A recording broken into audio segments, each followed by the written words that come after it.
More now on a story you're hearing on the news this morning about the closure of the Narconon Center. David Love first came into contact with the Trois-Rivieres Center when he entered for treatment for drug addiction in 2008. He then became an employee, but not for long. He began to see things about how the center operated that he didn't like, and ever since, he's been a harsh critic. He submitted a lengthy document to the Quebec Certification Council, which had been mandated by the Regional Health Agency to check into Narconon's program. The health agency has decided not to certify the center, meaning it can no longer operate. I spoke with David Love a little earlier this morning. Good morning. Good morning. Hi, Mr. Love. Thanks for being with us this morning. Oh, you're welcome. We appreciate having your first-person perspective. As you probably know, we're in the middle of national news, so I'm just going to say hi again and get right to some questions so we can make the most of our time. Okay, very good. Great. Good morning, Mr. Love. Good morning. I know you have many concerns about this center, including its overall connections to the Church of Scientology, but what I want this morning is really to get a sense of what actually happens at the center. How are clients treated for their addictions? Well, when they enter the center, they go right into a withdrawal unit without seeing a physician first, and then they are treated by unqualified staff at the Narconon complex. They have no medical experience or professional training whatsoever. The only training they have is the Scientology courses that they take down in the basement of Narconon Trois-Rivières. So when you talk about medical training, is there any association with a doctor, a trained doctor at the center? There was one trained doctor. His name was Dr. Pierre Labonte. He's a member of the Church of Scientology. But I filed a complaint with the Quebec College of Physicians, and they made their decision in July of 2011, and they banned him from ever associating with Narconon again because it's not a scientifically or medically proven treatment. When you talk about medical training, do the staff have the basic training, first aid, CPR? No. Nothing? No.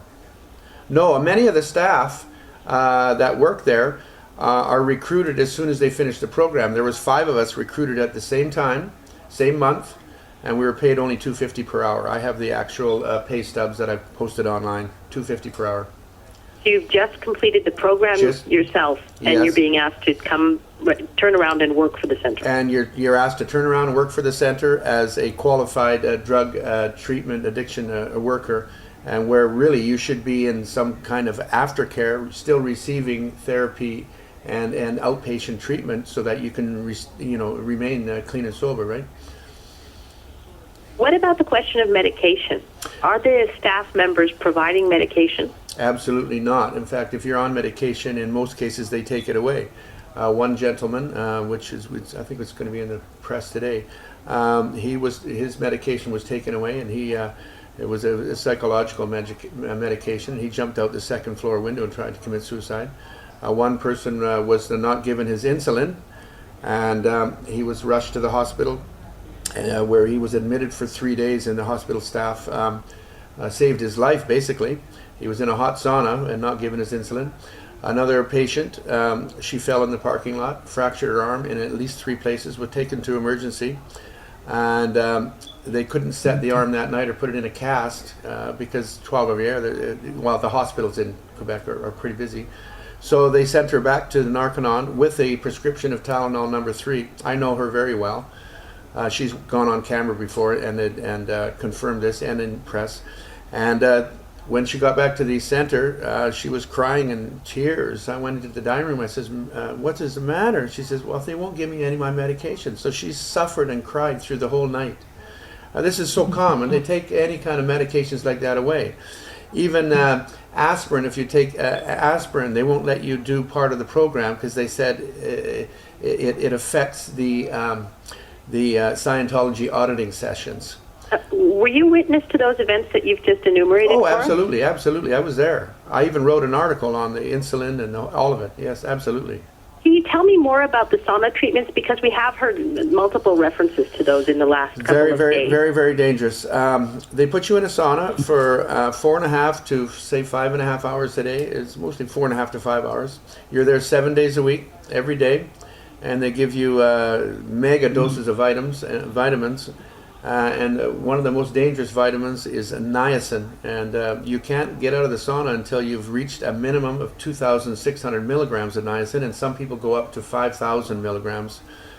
And niacin is extremely toxic to the liver, and many people who enter Narconon already have compromised livers because of their alcoholism or their drug addiction. Many people have hepatitis C and a high liver enzyme counts.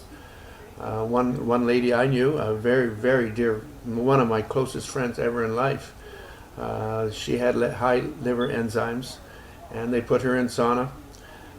She's not with us anymore, but the autopsy report said her liver was 50% destroyed, and not just from the sauna, but it was a contributing factor. Can you just clarify again how many hours are being spent in the sauna, consecutive hours? You're actually in the sauna about 4.5 hours every day, 7 days a week. I was in there for, I think it was 25 days.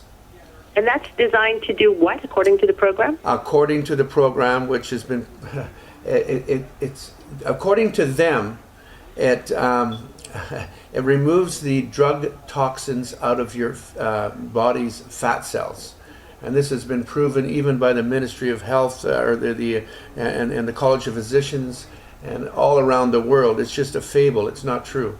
Has there been one of those incidents where the sauna has been directly linked to an after effect, an illness after the fact? Absolutely. There was a woman in Quebec. She was on the news just before she died. She had thyroid problems and liver problems, and they put her in the sauna. She's not with us now anymore either. And there was 2 people over in Europe. They died in the sauna. They had seizures. And see, this is a problem when you go into the withdrawal unit at Narconon. Many people coming off of alcohol. I used to own a drug and rehab center on Vancouver Island for 2 years, so I know a little bit about this. If you're coming off alcohol or benzodiazepams like Valium or barbiturates or methadone, you can go into seizures. And in any reputable treatment center that has medical staff there, they will give you phenobarbital, stuff to wean you off so that you don't have seizures.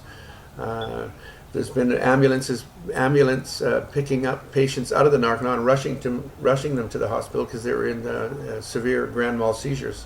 Mr. Love, you left the center yourself, and you filed many complaints since then, including to some labor bodies. Do you have outstanding issues related to how you left your job in terms of compensation or other issues? Yes, I do, yes. Could that be seen as a reason why you're bringing this out the way that you are? Is that the reason? Could it be seen that way? No, they've even offered me cash, and I've told them to keep it. I don't want it. No. There was a small settlement that was just for psychological harassment as an employee. But no, there is 5 of us now that have filed with the Human Rights Commission, and they're proceeding with an investigation for exploitation of a handicap, because when you're in a treatment center for addiction or alcoholism, the Supreme Court of Canada has ruled that it's a disability. So they're going ahead because they have a good case precedent from 1988. But I was also on staff there for 6 months after a patient. I was there for 11 months. Can you tell me why you think that people are still willing to pay a large sum of money to get treatment at this center? I only have about 30 seconds left. Why? Well, loved ones don't want their children to die. And so when you go on, they go onto the websites and they see a 70 to 90% success rate, they're willing to fork out $30,000 to send their loved one to a treatment center. But in reality, the 80% is the failure rate. I was the person at Narconon up in the office that calculated the success rates.